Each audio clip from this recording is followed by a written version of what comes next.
everyone. My name is Kurt Dunn. Greetings from Kali's Kelly Yoga. Hey, it's Robin Morrison, and I am your National Physical Activity Specialist. And it's time to make a move. Jamaica, let's get moving again. Season 2 of the Ministry of Health and Wellness Jamaica Move series is here. Join us Wednesdays at 5 a.m. and Saturdays at 8 a.m. right here on CVM TV. Let's get moving. Make a move now. Father, what you doing again? Writing the opera Isaiah. Jamaican opera, master. Jamaican opera? Yes. It's about the greatest of prophets. When is it going to be? 5th and 6th of October. One weekend only. Where can I get my ticket? You have to check social media, master. Social media? Social media. What, Father, you got high-tech, man? Yeah, man. Isaiah, October 5 and 6 at the National Arena. 1 weekend only. Don't you miss it.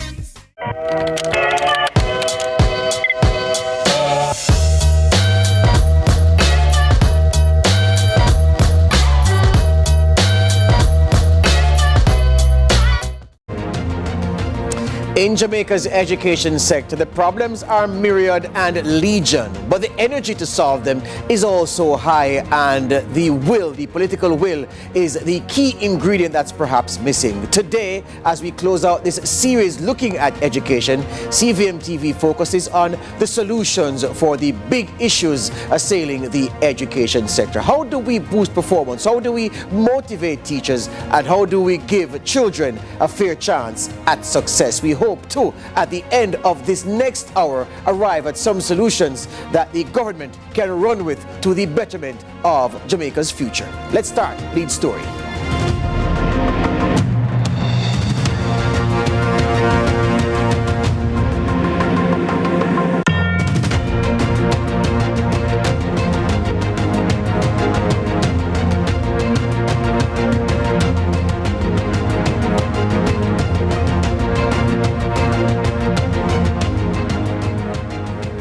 Always a good time to talk about the country's future and the ingredients in that future and how we can improve the ingredients to engineer a better outcome. And let me tell you, this discussion series that we've been having on education has been very well received by you out there. We've been getting the feedback, getting the calls and the emails, the suggestions, the critique, the criticism. Thankfully, there's not been much of that. There's been a lot of critique, though, people constructively saying what they think can be better about the overall education offering, and thanking us for embarking on this series. One of the key reasons for us embarking on this series of discussions, the gentleman, he's here. I'm introducing him in short order, but he was a key driver and provided a lot of the data that we have crunched to make sense of the situation for you. Today on the show, we're going to talk solutions with two ladies of the vocation who are wise in the areas that we need to strengthen and how we can strengthen them. We're going to hear from them in short order. As we like to do on Lead Story, we have prepared a package for you to set the context for the discussion, and we're going to play that package now. Labor for learning before you grow old. For learning is better than silver and gold. Silver and gold will vanish away, but a good education will never decay. Remember that rhyme? Well, most Jamaican children do. It is drilled into us from a very young age. But the almost spiritual memorization of these adages has not been materialized into widespread national educational success. The last nationwide National Schools Inspectorate in 2015 found 55% of Jamaican schools to be ineffective. Not very impressive for a country aiming to move from the developmental taxi phase to take off. Math competence isn't looking so well, with 33.4% of students passing CSEC mathematics and 60% of students being deemed as proficient in PEP. Sounds like there's a need for transformation, yes? Well, the Prime Minister commissioned the Jamaica Education Transformation Commission to look into the issues and create some solutions. As they did the digging, they excavated results showing that a third of students at the end of primary school could not read, 56% could not write, and 57% could not identify information in a simple sentence. These students are largely matriculated to secondary education and then expected to compete with students leaving primary level with proficiency? Well, what can go so? A myriad of solutions have been proposed to apply remedy to the impotence of many educational institutions. Some regarding leadership, some are proposing need-based approaches to funding, while some are advocating for improved training and standards for teachers. Some suggest that more must be done with parenting and values. Well, it isn't Denmark where something is wrong. They're ranked 7th on the Education Index, while Jamaica ranks 93rd of the 162 countries on the list. We spend an average of 5% of our GDP on education over the last 2 decades, but can Jamaicans claim value for money? So, how can we move our educational output to compete in the global labor force as an economy of skilled and educated individuals? We discuss on Lead Story. Courtney Lewis for Lead Story. Thank you, Courtney. Thank you, Jonathan, for putting that together. All right, so this is where we are. As I continue with the context setting, there are some graphics that we'd like to share with you just to bring home forcefully the situation facing us at this present day. But it's not a situation that has just come about overnight. Classroom instruction, which is the first thing we're tackling. 62% of the total class time for instruction in Jamaica. That's 62% of the time the teacher is actually doing the requisite class instruction. The rest of the time is spent maintaining order in the classroom, the global standard, the universal standard, 85%. That's according to the World Bank. So we are trending significantly behind what the universal standard is for classroom instruction time. What about our literacy numbers? Well, in 2015, 55% of schools ineffective. You can go back to the previous graphic, yes. 55% of schools ineffective, 45% judged unsatisfactory, and only 55% of teachers assessed as satisfactory or above. Keep it going. And then when you talk about the 30% of schools which had 0 CSEC passes, 30%, 3 in 10. And then another 70% that had 0 K passes, 7 in 10. That's what the Jamaica Education Transformation Commission is reporting. These are bad numbers. And if you look at math and English at the CSEC level, well, let's take this one. 38% of Jamaican children 7 to 15 years old incapable of reading and writing. Yeah, that's according to the Multiple Indicator Cluster Survey. 56% of PEP students illiterate. Again, the Jamaica Education Transformation Commission giving those numbers. And the last thing, the CSEC math and English results, not hot at all. These are the math passes. A high water mark. 61.2% in 2020. Yeah, beyond that, it is abysmal. 33, we're plumbing the depths. Then you look at English language, 83.9%, which is good, 2020, but we've not been consistent around that mark. And this is just, if this were boxing, this would be a tail of the tape before the punching really starts happening. Esther Tyson, former principal of Arden High and Tarrant High Schools, she's with us, along with Elaine Foster Allen. She's the former permanent secretary in the Ministry of Education. And Donovan Main, one of the key architects of this program. He's a former general secretary of the National Parent Teachers Association. Lady Esther, Lady Elaine, good evening to you. Good evening. Good evening. Donovan, good evening. Good evening, sir. Good evening. Excellent. All right. I want to start the conversation, Lady Esther Tyson, by talking about classroom instruction time. I just gave you a statistic from the World Bank 2021 showing that whereas the universal standard of classroom instruction time is 85%, we are at 62%, 23 percentage points behind. What is the effect of that in the value being transmitted to students by the teacher? Well, we can understand that. That means that in terms of if you have a curriculum that you're supposed to cover in a certain, for the year, if you're losing so much of the teaching time dealing with discipline, and that is happening in a number of our schools across Jamaica, then that contributes to the very low output and the exam results, because the students are not receiving, I shouldn't say not receiving, they are not getting, because they themselves are being disruptive. The teachers, many of them cannot control those classes in a way that will effectually help them to give to the students what they need in order to accomplish the goals that is, has been set out for them. So that's what we have. And it is happening right across Jamaica. We have our top schools, of course, where we know that is not happening. But that's another discussion totally. But generally, the average schools across Jamaica, many of the government schools, yes, this is what is happening. That's the reality. Hear you on that.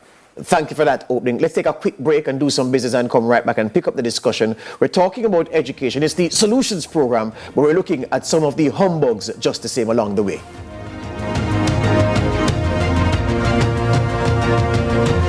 All right, sir? Yeah, man.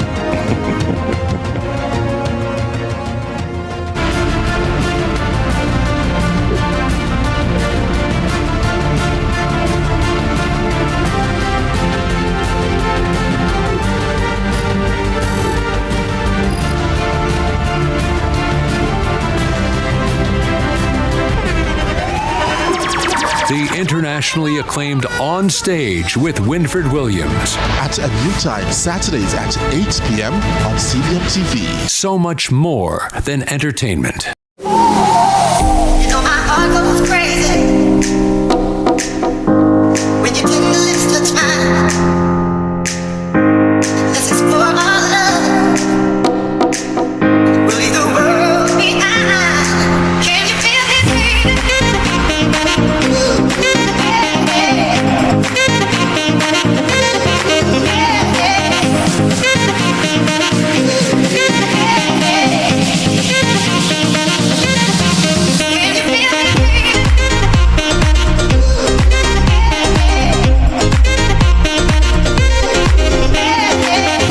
Schoolboy Football, September 7 to December 14 on CVM TV. Schoolboy Football, brought to you by Edgechem, AIM Financial Services, Texaco, and Connix.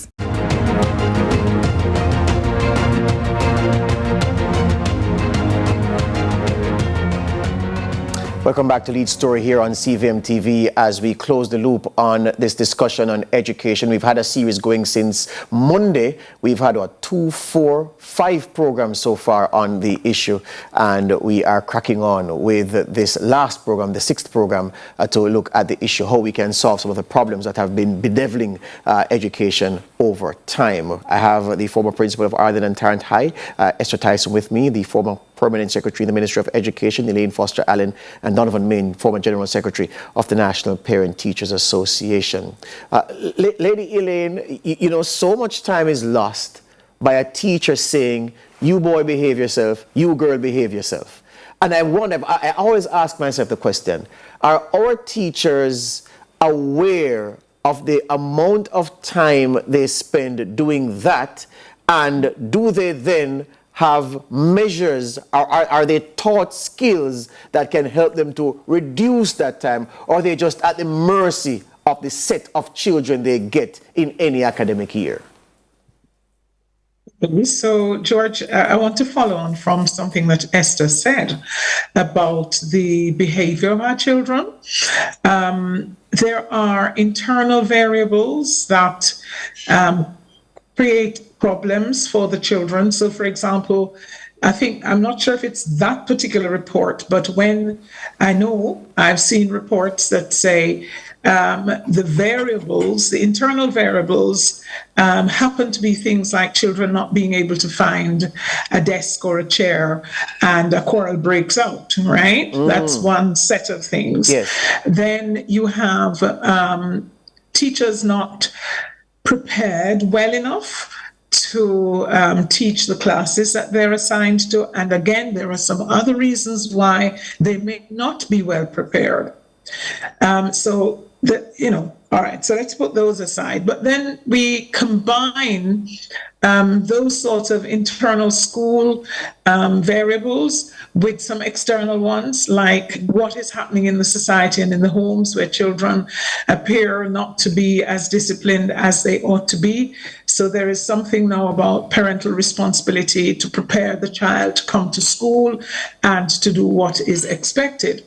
So what do we do as teachers? One thing I've always said as a teacher and as a teacher educator, the first and most important thing is to know your children, know your content, know the best teaching strategies to use. And as a principal, because I was a principal in the UK, I was a principal here in Jamaica, the thing to do is to make sure that as principals, you go for what is best for your schools. I mean, Esther can tell you, it may be a bit of a fight. It may be that you have to stand your ground, because in order for children to concentrate on what needs to be done and for teachers to focus on their work, there are some things that must be in place. So it's not a simple, children come and they're misbehaving. There are quite a number of variables. Donovan, you're an exception in many respects because you're an involved parent. People like you who served the executive of the National Parent Teachers Association, also exception. But the reality is, teachers will tell you, if parents did a better job at parenting, then they could do a better job at teaching because they'd have to spend less time to manage children who were just volatile, almost like hydrochloric acid with water mixed. That's an explosive combination. And they say parenting is letting them down and causing them to look bad when they allow a child to pass through their hands and not being able to read at the grade level. Well, parenting today is difficult. When I was growing up, all I got from my mother was a look, and that look would tell you everything. Today's child, you could do as much as you can as a parent, but when you have to send your child on a bus or a taxi to school, and they get on that bus and there are other students from other schools, and they're saying to them, well, why are you wearing your shirt in? Take out your shirt. Things like that. By the time that child gets to school, they're in another world as far as discipline and everything else is concerned. And that's where the problem starts for the teacher.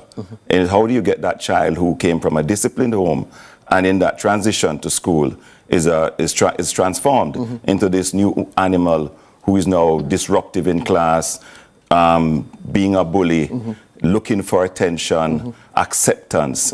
And so it requires more conversation between the parents and the teachers themselves. And hopefully that will create an atmosphere where all three can then flourish. Yes. I think that's the best way looking forward. Yes. As we take this next break and come back to advance the discussion, I want any of you to just Google Jamaica's literacy rate and see where we fall. We're at 88%. By world standards, it's abysmal. There are 9 countries in the world, 9 where the literacy rate is 100%. 2 of them are Asian countries. One of them, you would never imagine that Uzbekistan has a 100% literacy rate. And we at 88%, you'd need binoculars to find Jamaica on the global table. Just from that measure alone, you realize that we are not doing many things right. More on education as we put it in focus after these.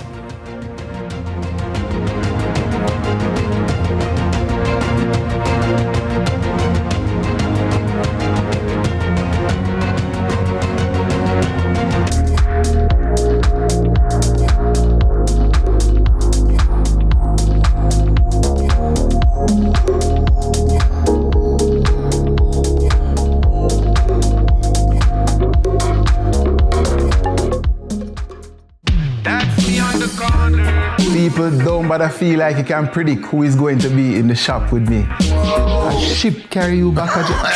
Controversial. How old were you? 8 years old. Now we're contemplating. These are the digits. Welcome to the ZZ Lottery Draw for 8:20 p.m. Wednesday, September 25th, 2024. The one-drop winning number is 5. The hat-trick winning numbers are 8, 6, 9. The four-play winning numbers are 2, 5, 6, 8. The Lucky Day Lotto winning numbers are 9, 2, 10, 3, 12. The fireball is red. Thank you for playing with Izizi.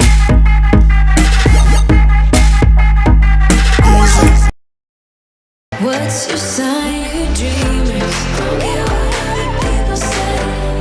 We're doing this in our own way.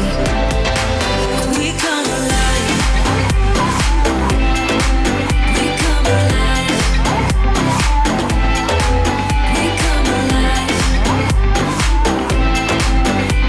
We're doing this in our own way. We come alive.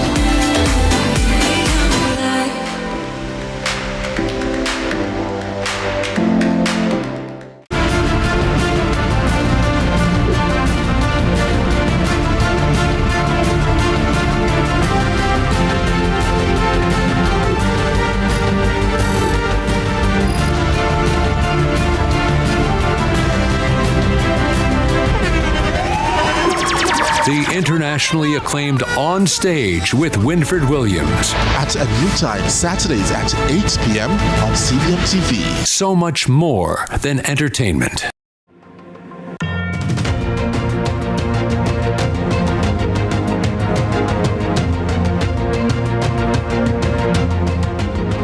I'm being reminded that our 88% literacy rate was from the last survey in 2016, so the situation is perhaps more dire than that. And I don't even want to harbor thoughts of living in a country where the literacy rate is under 80%, because that would make I'd feel even worse than I do now. The fact is that early childhood education is where experts that we've had so far this week, they've said that that is where the problem is and that the funding needs to be increased there, funding taken from other areas and placed into that area. On a quick point of funding before we run into the graphics, the fact is that, let me put it this way, for every $100 allocated to education in this country, it's difficult to find more to spend because $76 out of that 100 goes to teachers in salaries, and yet our teachers say credibly that they are underpaid. Consider also that for the total expenditure budget, if we're to go by the estimates of expenditure for the 2022-23 fiscal year, by that estimates of expenditure,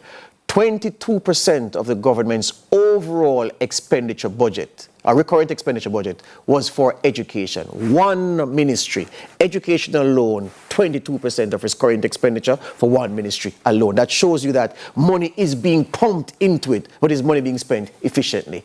Annual teacher remuneration. I know that there is a huge caveat to place when comparing what Jamaican teachers earn to what the US teachers earn, because the picture can't be complete without talking about the expenses of living in the US, which would dwarf the expenses for a similar kind of lifestyle here in Jamaica. But the numbers don't lie. 2.19 million for a specialist on, if you go up to trained graduate teachers at the entry level, you're talking about 3.8 million according to the National Education Association. If we go on and look at the distribution of teachers by qualification in infant, primary and secondary schools, 66% of them are trained at the university level, 22% are trained college graduates, untrained university graduates 7%, untrained secondary school graduates 3%, untrained tertiary level graduates 2%, and trained instructor only 1% of them. This is the comparison I was talking about, the US dollar to Jamaican. The base pay for an American teacher, $44,530. I don't like to make this straight line comparison, but it is still important to give you this kind of information for your frame of reference.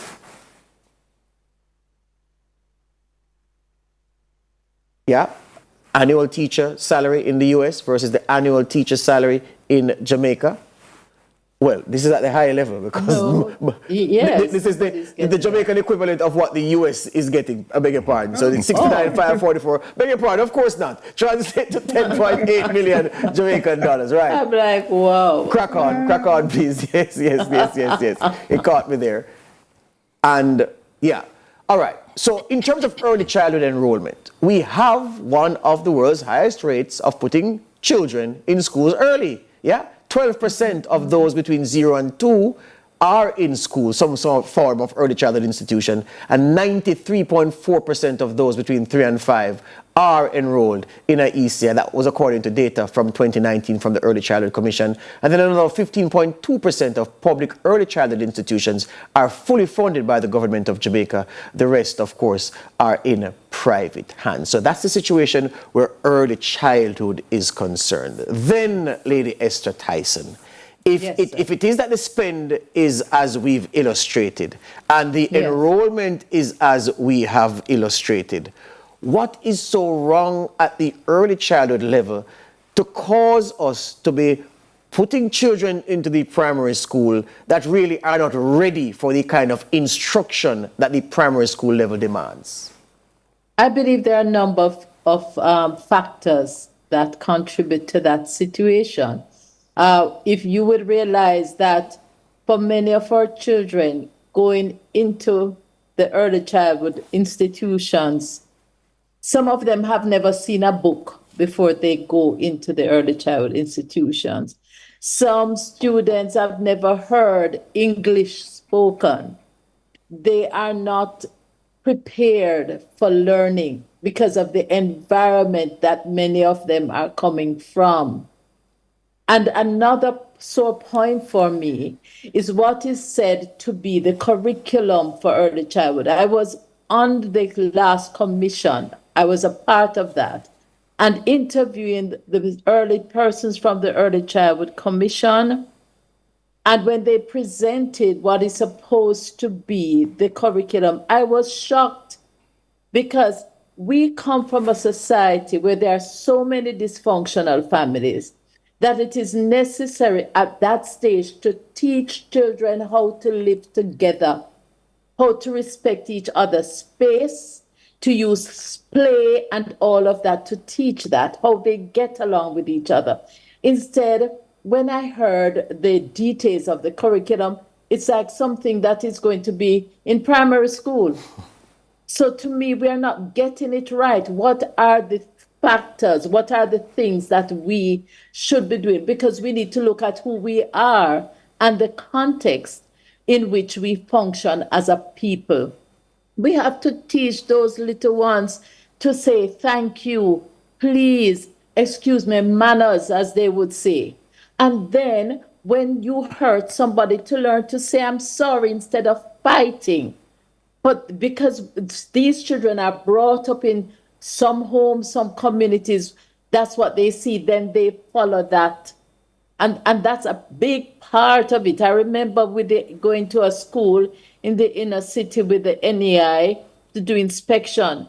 And the teacher was constantly parting the little ones in the first, it's not what you call it, kindergarten. Yes. It was, I just watched and I was just amazed of the level of conflict at that level. That very, very young level. So we need to have another look at what is it that we think those are the things that the children need to learn at that level. Hear you on very that. Important. The break is upon me. Elaine Foster, and I'll ask for your perspective after this break. This is CVM TV Lead Story.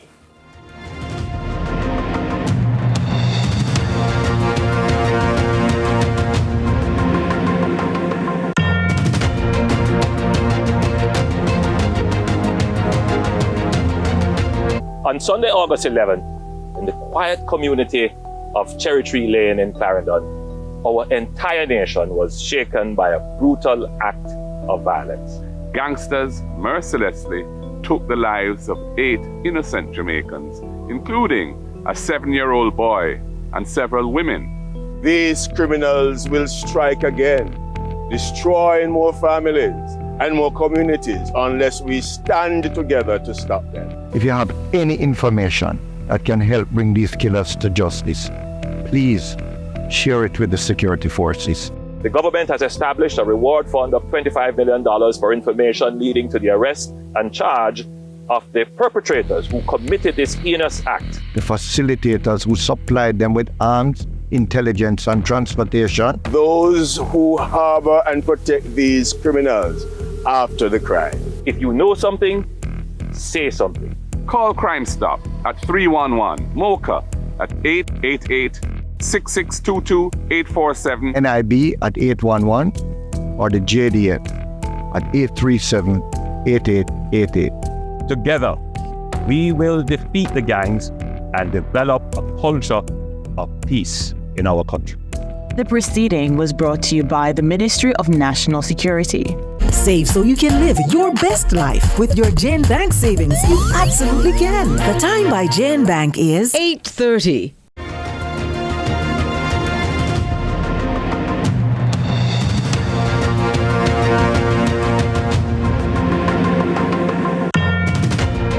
We're among the world's best, Jamaica is, for putting children in early childhood institutions.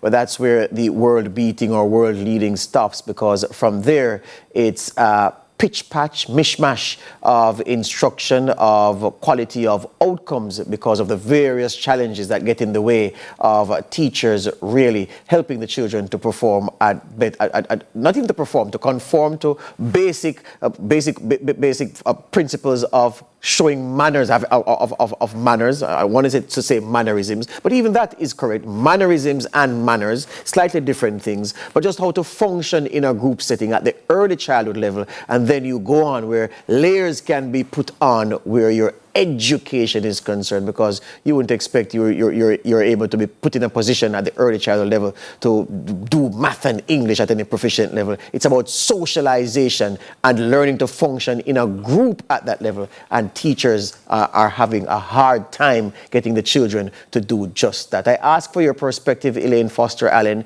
insofar as the challenges at this early childhood level are concerned, and the candle out of this darkness that we find ourselves in. Wow, you've said a lot, George. Perhaps there's just too much information at this point in time to sift through. But again, it's the complexity of what we're dealing with. Esther is right about some of the basic things, that sort of competencies that children do not come to school with. And then when they do come, some of the teachers are not well prepared to help those children to make the adjustments. So what we found when we were looking at the early childhood curriculum and those who were teaching in the sector was that you had people who sort of did things because they were told this is what you ought to do, but they did not, for the best part, know why they were doing what they were doing. Mm-hmm. So the quality of the educational experience was somewhat lacking. Now, I was talking to someone this morning and I said, I really haven't been looking at the early childhood sector in a little while. But again, there are lots and lots of things happening that do not redound well to the well-being of our children. I think Esther pointed out that maybe what we need to do is to have more of a play-based curriculum. Yes. So because when you're playing, children learn all sorts of skills, learn to share, yes, learn to listen, learn to work together, those sorts of things. But many parents want their children to sit behind desks and on chairs and don't get dirty. And we have to have that conversation with children. I mean, when I was growing up, I didn't sit behind desks and chairs. Yes. I was outside playing. Yes. A country girl. I played and had fun. Yes. So we need to have another look at what is going on in the curriculum and what is going on in the schools, yes, and how our teachers are trained to manage those early childhood children. Yes. The other thing, though, that you talked about in regard to the performance of children in math and English, early literacy and growing and mathematical competencies and so on, is that something happens to our children around about age 8 or 9. I think the research was saying right here in Jamaica that the children actually arrive at the primary school more or less at the same level with all other children. And then within the 3 or so years, there seems to be a sort of petering off of their performance. Yes. and it does not, the performance is not lifted. It doesn't improve much beyond, where they drop off at, I think it's about age 8 or 9. Yes. So we really need to look to see what is happening there. And of course, teacher shortage issues are not going to help us at this time. Donovan, many people say, well, not many people, some people say the early childhood level is the quality of instruction there. It is affected by the fact that many of the people who we refer to as teachers are really daycare service providers in many respects. They're there to sit with the children, run the clock until their parents come for them. So the kind of direction and instruction that children ought to get at that level in many institutions is woefully lacking, because these are effectively daycare specialists rather than teachers. That's why we have the problem we have. What do you think about that? I have to agree with you. We have a situation in Jamaica where we push 2-year-olds and 3-year-olds into school. I'm one of those parents that believe that a child shouldn't start school or any sort of education until they're about 4, because that's when they really retain things. In reality, if we extend that to 7, that a child starts primary school at 7, and then between 4 and 7, they're really just, as you said, playtime, getting to know each other, getting to ways to communicate, have discussions, have a teacher who will enable them to do all these things. Have a class size as well, because a teacher with 40 kids and a teacher with 20 kids, you're going to get 2 different results. Yes. And those things is what we need to try and focus on in going forward in getting results at that level, so that by the time that child is ready for high school, they will be at a different level, because as pointed out earlier, by the time they reach age 8 or 9, they're basically topped out. I don't know if you want to use, that's the term you want to use, but they've peaked in their performance, and they start have a lack of interest in school. Yes. Because think about it, you're 6 years old, and every morning you have to get up at 4:30, 5 o'clock to get ready to go to school based on transportation and everything. By the time you get to school at 8 o'clock, you want to sleep. Are you ready for school? You're not. And that's where the teacher's problems comes in. How do you motivate that child who is half asleep and want to go home because they're not happy at school? And so they peak at 8 or 9, and then we just lose them for the rest of the journey. Elaine Foster, Ali, may I creep a little bit up the ladder from early childhood to just look at primary school broadly and ask, in Jamaica, we send the children to school for what, 38 weeks in the year? Or about 38 weeks thereabouts. The US is about 36, but in the countries that we admire, the South Koreas and the Singapores, it's about 40 to 42 weeks each year. And they go for about 45 hours of instruction per week. We are way below that.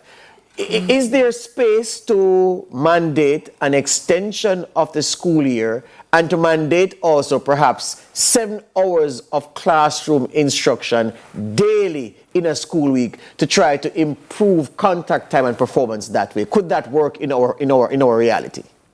I think different jurisdictions will have to come up with what suits them best, because if you look at Korea versus Sweden or Finland, you're going to see that it's a completely different thing. Children in Finland do not go to school until they are 6, right? And they certainly don't do homework. They don't have these long school days. So again, education is not a single issue item. It's pretty complex, and we have to take all the bits together and see how best we can come up with something that works for us. Yes. Lady Esther, onto the issue of teacher remuneration. Now, this is a vexed issue. Many people say, boy, the quarrel with the JTA, when the JTA is in the news, are advocating for pay. And I have to remind them that the JTA is a union. It's the bargaining unit for teachers. That's their reason, that's the reason for being. That's what they do. They argue for pay. And then they take a step back because they think that it's an organization that should be spitting out policy, and not talking about pay. And I'm saying, no, pay is the first thing. That's what the members put the executive in office to do, ensure that I get the best deal possible. With that said, the issue of teacher pay and our ability to retain teachers in light of the active recruitment done by countries with far more resources than us, but with an even worse teacher shortage problem than we have. Yes. What's the best approach to keep the best of those we train here in service to this nation? That's a big question and a myriad answers. But I think, and in interaction with teachers, some teachers, I think what is important for them is there's a sense in Jamaica, well, certainly, that teachers, the respect for teachers has diminished. When as a child, growing up in Clarendon, in Chapelton, then you would know that you respect the head teacher, and the head teacher is seen in a certain light. You don't have, that has been eroded in our society. But hold on, Lady Esther, hold on, let me say something to you. I take the point you're making. However, I've had cause to criticize many teachers who I see on the social media platforms in shorts and tight clothing and all that. I was coming to that. So I see why people, the students, use the same app that you're on, your teachers on the app winding up just like you to the same songs you are winding up to. It doesn't make sense. So that's what I was coming to, that the society has changed. And the values that we have as a society, those have changed. Now we value persons who is the scammer, who get rich quick, and the girls are the young teachers. Okay, some of them are, as you say, involved in the same type of activities as the students, and so the respect has waned. So you don't have to make up for the lack of remuneration and esteem that the society would have for you, which helps for some persons. And when we look at that, $3.8 million for the year, look at terms of what is happening in Jamaica, the cost of things. Really, that it was not going to work if there's nothing to make up for it. In terms of what about housing and all of these other things that could help to buffer, the money that you get in hand. We're not getting those things for teachers. And so Saudi Arabia, England, US, even although in the US, teachers will complain that the behavior is really terrible in some areas, they would rather go to the US, deal with the bad behavior for a few years in order that when they're finished, they can come home and buy a house. Because here, it's not possible. So that's the mentality. So there's a different shift in terms of how the teachers see themselves. Yes. And because of the wide ranging options, we at the government has to realize that it can't be, how things are done as usual. Yes. We have to look at other means to help the teachers to manage life. Yes, I hear you on that. Elaine Foster Allen, Donovan, when I come back from this break, I want to hear your perspective on how we can retain more of the best minds giving instruction in the classroom. This is Lead Story on CVM TV.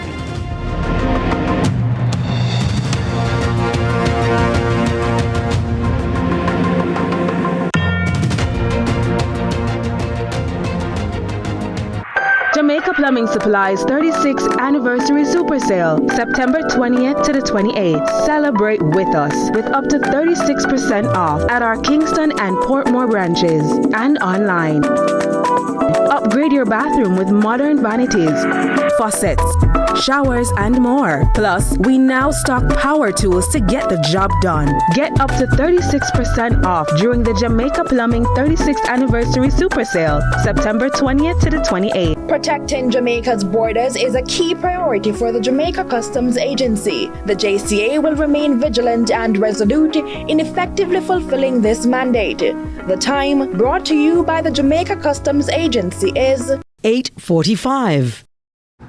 What's up, guys? It's Angela Yee. We are on Cooking with Love on CVM TV, and we're going way up.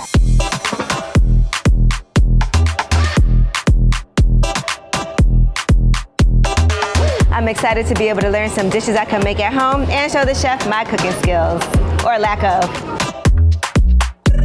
I've been begging to get on the show.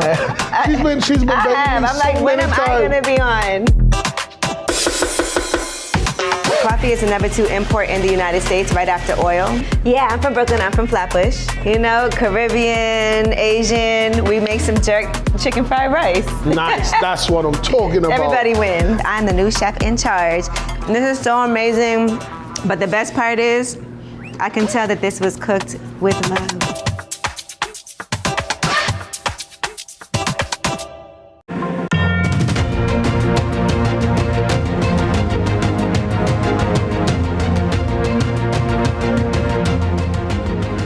5 years of primary school and 7 years at high school, and I never once saw the legs of any of my teachers, my female teachers. And I don't know, the teacher on TikTok gyrating to the latest dancehall songs and then expects to go into the classroom and the students should respect. It's not happening. That's just a small part of the problem we have. Donovan Main, the issue of teacher retention is a huge one. It's a political football. That doesn't delegitimize the seriousness of the issue, the fact that we're losing the best that we are training. What would you suggest the government do to keep more of those ladies and gentlemen here? Well, the retention of teachers has to be divided into two parts. You have the teachers who are with the church and trust-run schools, which are among basically the top 25, top 30 schools. They make up the majority of those. Mm-hmm.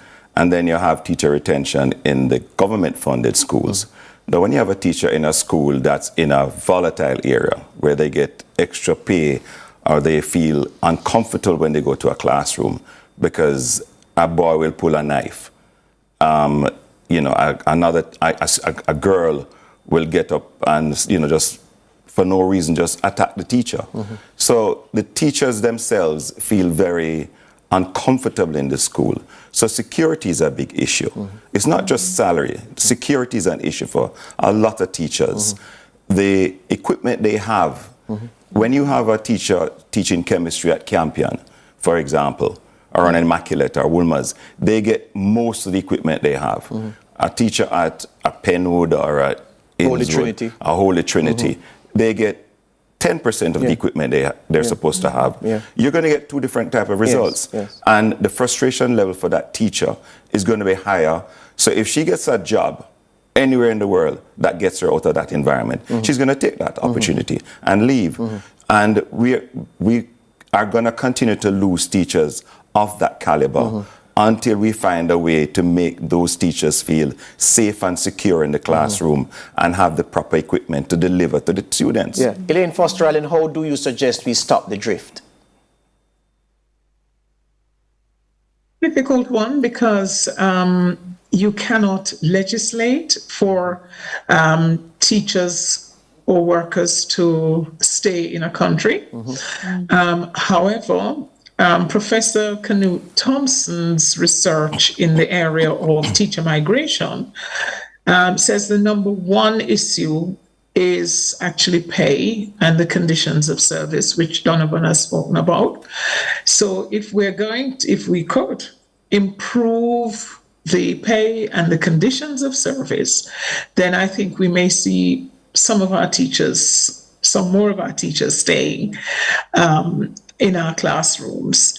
We might have to consider some incentives, some other incentives to keep our teachers here.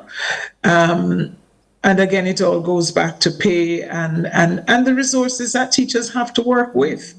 As Donovan said, when you go into some schools, you really wonder how the teacher is going to actually teach that subject area. In fact, there are teachers who have to buy things out of their pockets, their own pockets, in order to teach what they're teaching. Their textbooks, their other classroom resources. So, it is difficult. I think, although you started out by saying, boy, we spend a lot of money on teachers' salaries and so on. We do, but we really have to review that to see how else we can support teachers. Yes. It's just factual. Yeah. Teachers want a decent way of life. They want to live good. Yeah. I remember when I came back here from the UK, and that's 30 years ago, I was really appalled to see what teachers were at the time. Esther, I don't know if you remember, teachers were higglers on the weekend, and they would bring their things into school. And I'm not putting down the higglers or the informal commercial traders, but that combination of trying to teach and selling on the school compound, and it just did not make the profession professional. Yes. And we're almost out of time. Donovan was saying to me off here that we need another hour to go even deeper. But Mr. Tyson, if I may ask you, have you seen enough suggestions from various quarters, not least of which is the Professor Orlando Patterson Jamaica Education Transformation Commission, in terms of the recommendations to fix some of the problems? Do you see us having enough good ideas to implement, to start to change things in a 3 to 5 year cycle? Because it won't happen next year, because you need time for things to bed in. But is there enough of those good ideas, you believe, to help us out? I said, when I was on the commission and we're doing all these hours of research and interviews and work and putting this report together, I said to myself, because I was a part of the 2004, and I said to myself, it took so long to implement some of these things. And some things were still not implemented when we were doing the 2020. I said to myself, am I going to see in another 20 years that we still have not put in place the recommendations that have been made? And I think we're just dragging our feet with it. I'm very sorry, especially when we come to the early childhood situation. That is an urgent and an immediate situation that needs attention.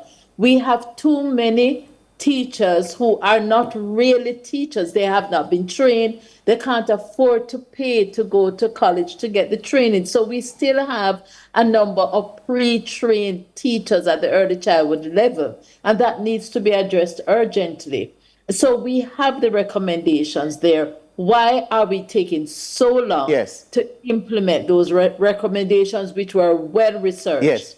Donovan, thank you, Esther Tyson. Donovan, are you afraid of the future? Are you optimistic based on the suggestions put forward, recommendations by Professor Patterson's commission team, which Esther Tyson is a part of, and other places that ideas have come from?